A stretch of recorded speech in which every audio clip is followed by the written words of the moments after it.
The 3 chips are going to travel from my left hand, travel through the air invisibly, and then reappear in my right hand. I'm not going to do that all at once, I'm going to do it one at a time. So from here, over to here, one at a time, like this. That's chip number 1. Keep your eye on chip number 2. It's going to go the same way. From here, over to here, one at a time, like this. Everyone wants to see the last chip go. Scott, do me a favour, just hold out your hand. Fantastic. I'm going to place the chips in hand, just close your hand. Turn your hand over. Fantastic. I'm just going to reach in, Scott, and I'm just going to remove, that's it, a bit tight there. I'm just going to take out one of those chips, so I'm going to take this one here. We just give it a little bit of a rub on the back of your hand.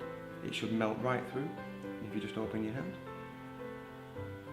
Got 1, 2, 3, and that's poker fly.